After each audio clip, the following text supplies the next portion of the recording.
Hey there, welcome to Death of a Notion, the channel that asks questions relating to religious, political, sensical, nonsensical, and otherwise controversial notions, and if there's anything concerning those notions that can be objectively or logically refuted, we exterminate the notion. Yo! I'm going to be trying out a different format today and seeing if it makes the video editing process easier so that I can make videos more frequently. And I also want to see if me removing my face from the screen is better for portraying exactly what I want to say, so that people won't exactly focus on me as a person, but rather focus on the arguments and the logic that I put forth, so that actual discussions can be had. But that's the idea anyway. With that being said, let's go ahead and jump into the main part of the video, which is obviously about Buddhism. For those of you who are completely new to the Eastern religion of Buddhism, here's a very basic introductory summary of Buddhism. Siddhartha Gautama is considered the first Buddha, or enlightened one, and he lived between 563 and 483 BC, and was founded around the area of what is today Nepal and East India. After Buddha's alleged enlightenment, he gave his first sermon, in which he stated the famous 4 truths for the spiritually noble. If one was to follow these 4 truths as the Buddha did, they would achieve complete enlightenment and freedom from future rebirth. The first truth is dukkha, which means suffering. Suffering is said to be inseparable from our current existence in the realm of rebirth.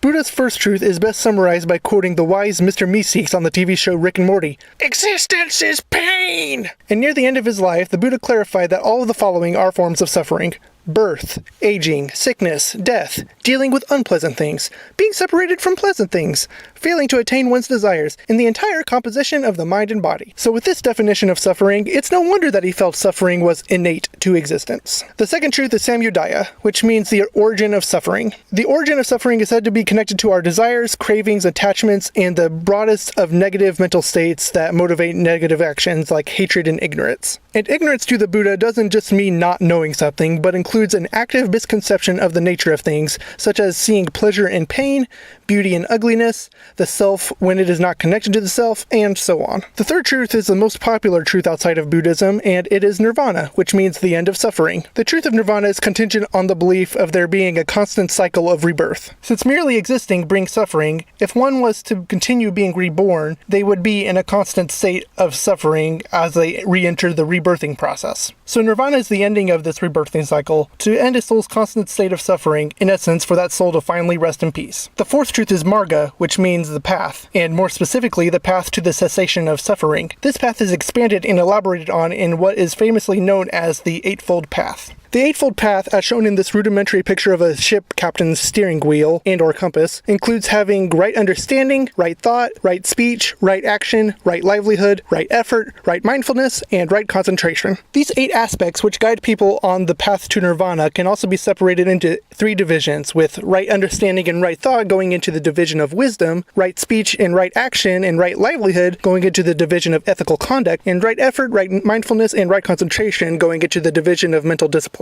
So that is the summary. Now it is time to bring forth the...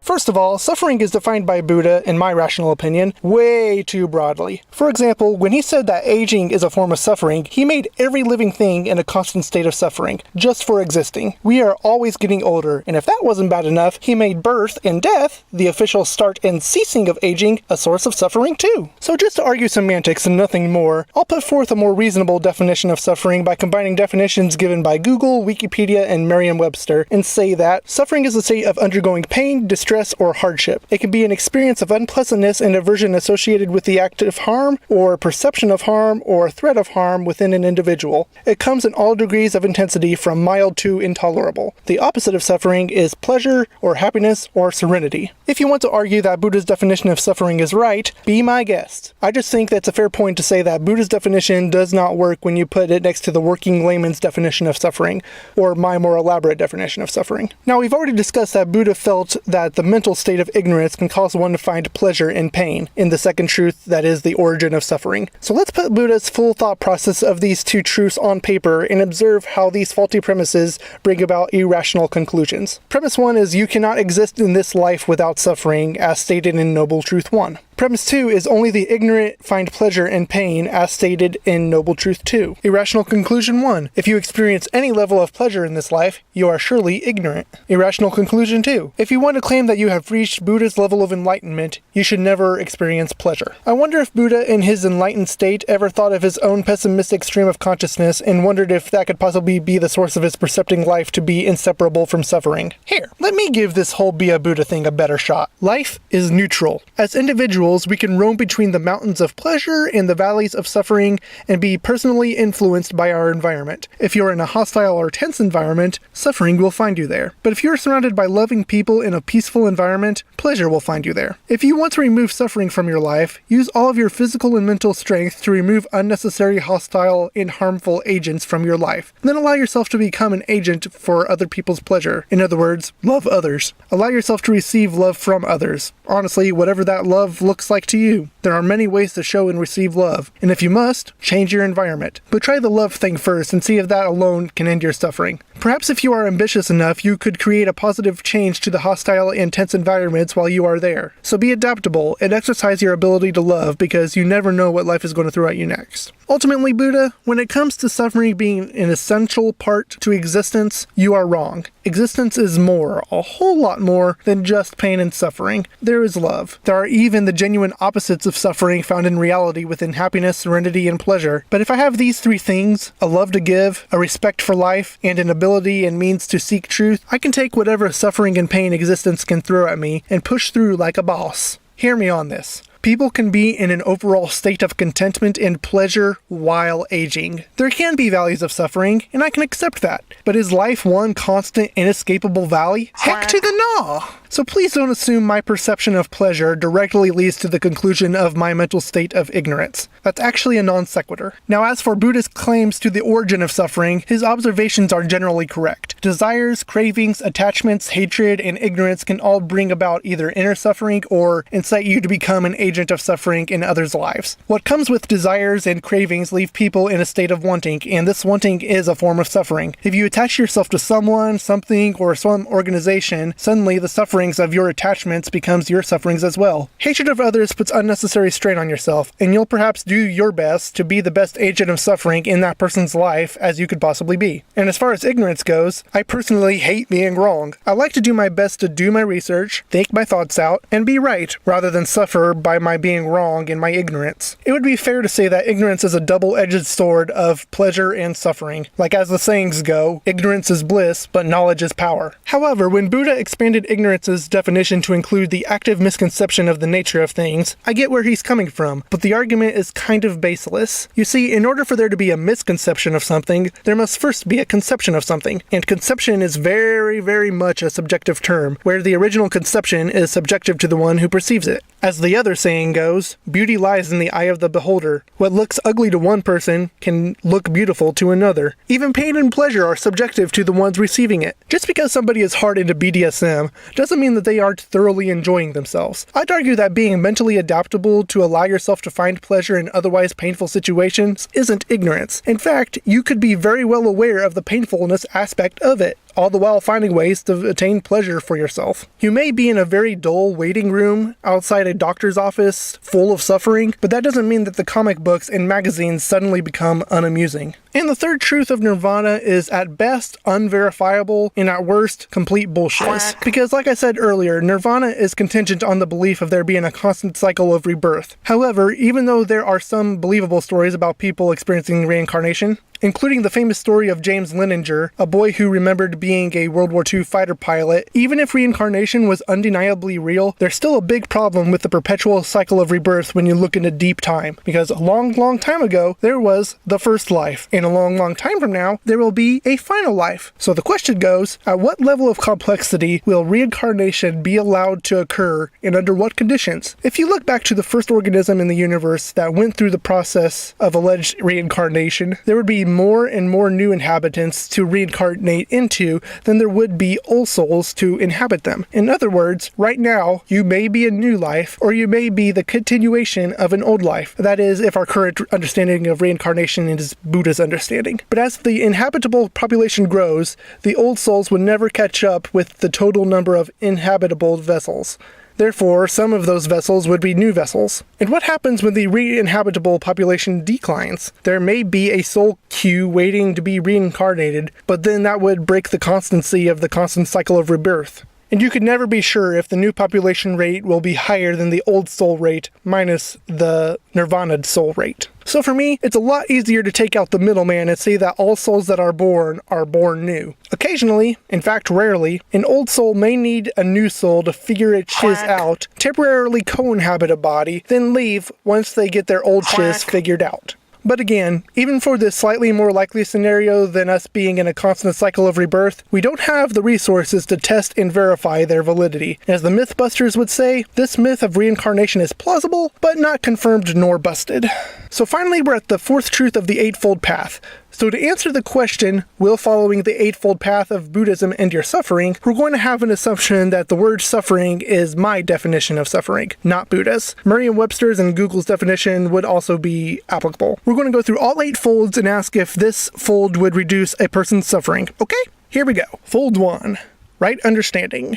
The Buddha says this. What now is right understanding? It is understanding the 4 truths. To understand suffering, to understand the origin of suffering, to understand the extinction of suffering, to understand the path that leads to the extinction of suffering. This is called right understanding. I guess I have failed to have right understanding according to Buddha, since I have already brought forth reasonable concerns for 2 out of the 4 truths. And further down in this section, this is written. Or when one understands that corporal reality, feeling, perception, mental formation, and consciousness are transient and subject to suffering without an ego, also in that case, one possesses right understanding. In that second bit on mental formation and consciousness being transient and without an ego, put a pin in that, because I'm going to come back to that later. And something else in this huge section of right understanding that I want to talk about a little bit says this. A sotapan, or stream enterer, i.e. one who has entered the stream leading to nirvana, is free from the first 3 fetters, and by thus considering 3 fetters vanish, namely self-illusion, skepticism, and attachment to mere rule and ritual. So according to these 2 segments of Buddhist scripture, if you desire to be on the path leading to nirvana, you will be rid of skepticism.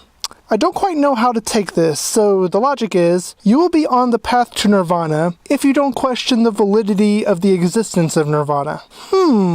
Well, I thoroughly object this logic. Why would I decide to go on this path to end my suffering if the existence of this path is depending on my believing in the path to exist in the first place? It would be like saying, here you go, drive on this road. It will lead you to Rome, but only if you believe in the road, and if you believe that Rome exists, even if you live in Mexico. And that's the noble truth. So no, having faith in the path and faith in the destination does not make either of them exist. It just makes you think they do. Another interesting part for this right understanding section, and a theme that appears in all of the sections, says something similar to this. Thus, there are 2 kinds of the Eightfold Path. The mundane, practiced by the worldling, and the ultra-mundane, practiced by the noble ones. And also, now if anyone should put the question whether I admit any view at all, he should be answered thus. The perfect one is free from any theory. So being on this path is described as either mundane or ultra-mundane, and I think that this is hilarious. Here at Buddhism, we have 2 fabulous paths for you to choose from. The boring path for you worldly newbies, and the ultra-boring path for the best of you. And to top it all off, I, the Buddha, cannot even confirm that these paths are the path, because I am free from any theory, so I cannot even admit my own views on the view I want you to see, which is to see the theoretical path to a theoretical nirvana. Don't think about it for too long, and follow the ultra-boring path today!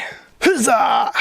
To answer the question, can right understanding end your suffering? If we're sticking with Buddha's definition, no, it does not. Boring and mundane situations are torturous. However, if we assume Buddha has a wrong understanding of right understanding, it appears that education and having sound logic without any logical fallacies would bring about right understanding. Education actually increases short-term suffering by increasing anxiety come test and homework time, but it can decrease long-term suffering by possibly giving you the tools you need to get well paid at your job and making your home life more comfortable. It's a solid mixed bag, but I think education and logic are important enough that any short-term suffering costs are well paid off in the long-term benefits. Your suffering will not end, but it will be reduced in the long term. Fold 2. Right thought. Or as the text says, what now is right-mindedness? It is thoughts free from lust, thoughts free from ill will, thoughts free from cruelty, This is called right-mindedness. It makes sense if you are talking about inner suffering only. If you aren't lusting, you are content with your current state of being. If your mind is free from ill will, your mind won't be focused on revenge or the sufferings of others. And being in right thought is free from cruelty, that is literally preventing the suffering of others. However, and this is important, if you are near proximity to any person who is not practicing right thought, your suffering will not end. There are still cruel and narcissistic people who only want what is best for them, even at your expense. It would require being disconnected from the rest of wrong-thinking humans in order for right thought to reap an end to suffering in your life. And I think a mundane life being separated from other life forms is not worth the reduction in suffering being separated from them would produce. In fact, I'd argue your suffering would increase even more because of the separation. And I would also like to briefly point out that Buddha didn't even clarify exactly what right thought was. He just mentions a few ways how not to think and says not to do it. If that's all right thought is, then right thought is no thought. But that's it for the division of wisdom. Fold 3. Right speech. And the text says for this one, what now is right speech? There, someone avoids lying and abstains from it. He speaks the truth, is devoted to the truth, reliable, worthy of confidence, is not a deceiver of men. He avoids tale-bearing and abstains from it. What he has heard here, he does not repeat there, so as to cause dissension there. And what he has heard there, he does not repeat here, so as to cause dissension here. Thus he unites those that are divided, and those that are united he encourages. He avoids harsh language and abstains from it. He speaks such words that are gentle, soothing to the ear, loving, going to the heart, courteous and dear, and agreeable to many. He avoids vain talk and abstains from it. He speaks at the right time in accordance with facts, speaks what is useful, speaks about the law and the discipline. His speech is like a treasure at the right moment, accompanied by arguments, moderate and full of sense. This is called right speech. What he says about lying, hearsaying, and the heart of what he was trying to say about vain talk was correct, in my opinion. But I think avoiding harsh language is an unuseful addition to right speech. Not everything that can be said that is agreeable to many is true. Not everything that is soothing to the ear is useful. If you tell a wise man to correct his path, while accompanied by arguments on why he should do it, he will listen to your right speech. But if you tell a fool to correct his path, even after 7 sharp reprimands will he just consider to correct his path. An easygoing tongue is not useful to the ear of a fool. It will only encourage his foolishness. So, will right speech end your suffering? Not if you have stupid people in your life that you need to communicate with. And stupid people are everywhere, so no, it will not. However, I'd recommend this fold's premise to be expanded and become right communication, because what's the point of having right speech when you have wrong writing and wrong listening? So even if you have right communication, and right communication is focused on communicating what is loving and what is true, it would still at best greatly reduce the suffering in your life, but not end it. Even if you have your half of the communication all right, the other half may not have it right, and you will suffer when that is the case. The best you can do is hone in, clarify, and oftentimes simplify your speech and writing, and only hope that it is heard and read as you originally intended it. Fold 4 is right action.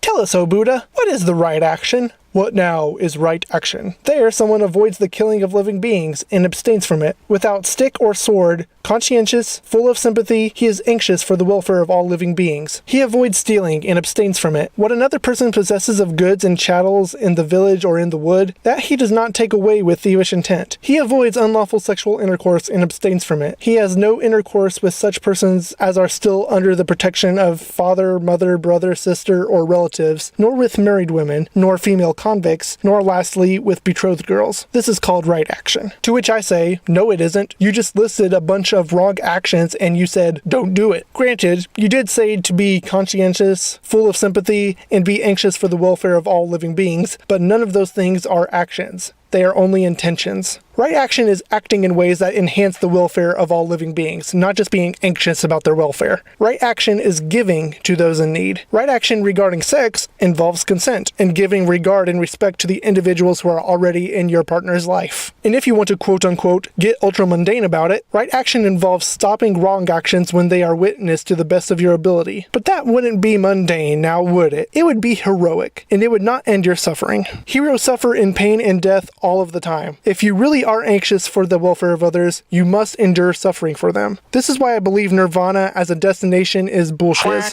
When the time comes, you must choose to either suffer for others or suffer for the rest of your life, knowing that you could have done the true right action and you failed to do so. I say suffering for the sake of others is totally worth it, and you should forsake your personal nirvana for it. Fold 5. Right livelihood, or as the text is translated to say, what now is right living? When the noble disciple, avoiding a wrong way of living, gets his livelihood by a right way of living, this is called right living. Seriously, what little Buddha said after this concerning right livelihood did not add to the crux of the fold. This is all you get. Apparently, right living is avoiding wrong living and living right.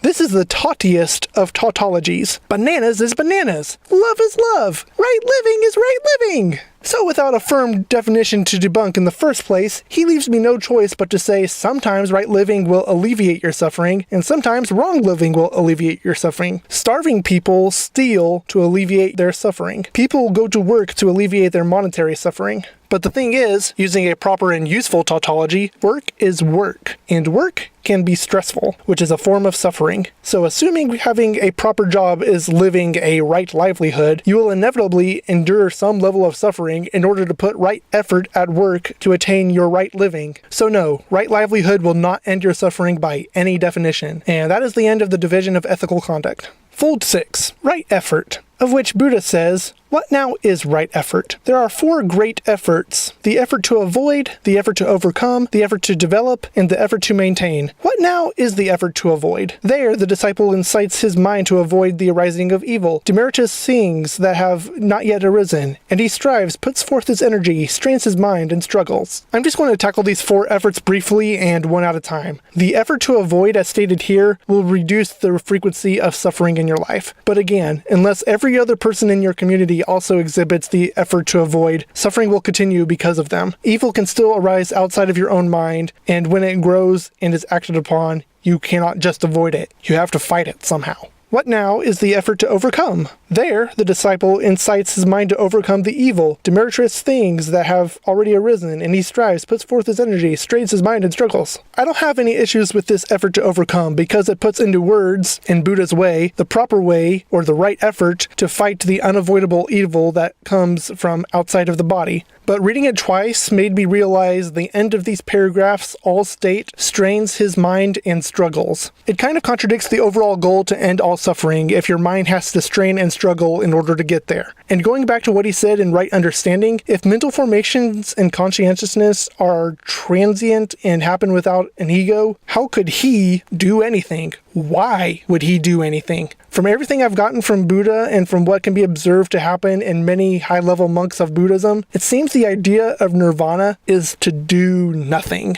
Right action is to not do wrong action. Right thought is to not think. Like, for example, when monks meditate for an excessively long period of time, like the mummified monk that has claims to not be dead for 200 years being in the lotus position doing a deep state of meditation called tukdam, they show that the epitome of Buddhism, or the penultimate step towards full enlightenment, is to meditate and do nothing. It just baffles me. You've got to perform right effort to end suffering, but you've got to strain and struggle to do it. Why even put forth the effort to overcome the evil around us if your tucked-down meditations of doing nothing will end your suffering? But I digress. Next effort. What now is the effort to develop? There, the disciple incites his will to arouse meritorious conditions that have not yet arisen, and he strives, puts forth his energy, strains his mind, and struggles. So is this to put forth the right effort to grow as an individual? I can get behind that, but I think what can be labeled as a meritorious condition is subjective to where the culture is and what time the meritorious actions are performed. So yeah, grow as an individual in developing meritorious conditions within yourself in the culture that you are in. But further down in defining what exactly is the effort to develop, he basically affirmed everything that I said for the effort to overcome. I'll edit and reduce it to make it clearer, and also share the effort to maintain since it is an expansion of the effort to develop. Thus, he develops the elements of enlightenment, bent on solitude, on detachment, on extinction. This is called the effort to develop. What now is the effort to maintain? There, the disciple incites his will to maintain the meritorious conditions that have already arisen, and not to let them disappear, but bring them to growth, to maturity, and to the full perfection of development. And he strives, puts forth his energy, strains his mind, and struggles. But anywho, hopefully he'll do better on the next fold since it is more in his area of stereotypical expertise. Fold 7. Right mindfulness. Or as it says in the text, what now is right attentiveness? the only way that leads to the attainment of purity, to the overcoming of sorrow and lamentation, to the end of pain and grief, to the entering upon the right path and the realization of nirvana, is the four fundamentals of attentiveness. In them, the disciple dwells in contemplation of the body, in contemplation of feeling, in contemplation of the mind, in contemplation of the mind objects, ardent, clearly conscious, and attentive, after putting away worldly greed and grief. He goes on to describe the right way to be attentive towards these five things: body, feelings, mind, and mind objects, and the right way to focus on nirvana. So, I think that I've already countered the various aspects of what is wrong with this one in the previous segments, so it won't put an end to Buddha's definition of suffering, and it will only reduce your layman's definition of suffering, but not end it. Being alert and having correct contemplation processes will not prevent something sinister to slip through the cracks of your attentiveness without you catching it, nor will it stop you from developing false conclusions from time to time, because we're all just people, and we are all capable of failing from time to time, and that is okay. All I can add to what Buddha was trying to get across on this one is be aware of where you are, be aware of your surroundings, stay alert, exhibit greater levels of conscientiousness, and do your best to perceive phenomena in an accurate light in your mind's eye, and you will reduce your suffering. Alright, the last fold. Fold 8. Right concentration. What now is right concentration? Fixing the mind to a single object, one-pointedness of mind. This is concentration. The four fundamentals of attentiveness, these are the objects of concentration. The four great efforts, these are the requisites for concentration. The practicing, developing, and cultivating of these things, this is the development of concentration. And further down, Buddha even says that there is really no power to free oneself permanently from evil things, which I've got to give him some credit for saying.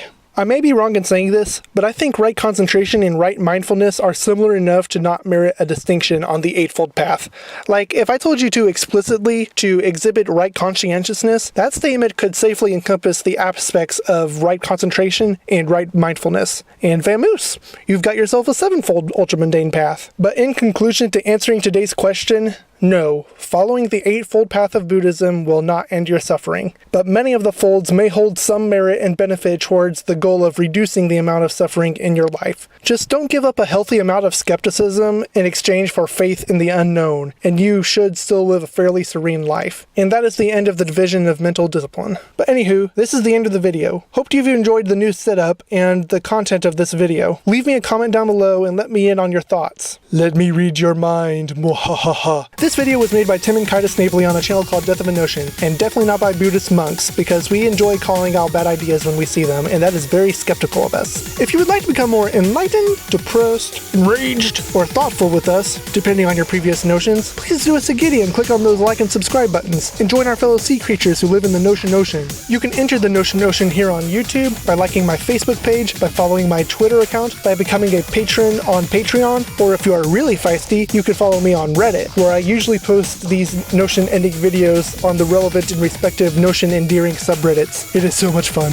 And until next time, kumbaya, motherfuckers. Buddha, Buddha, Buddha, Buddha, rockin' everywhere, and poopity scoop to poop, poopity scoop. He found you. Yes, he do. Do the ultra mundane, and he'll be there with you.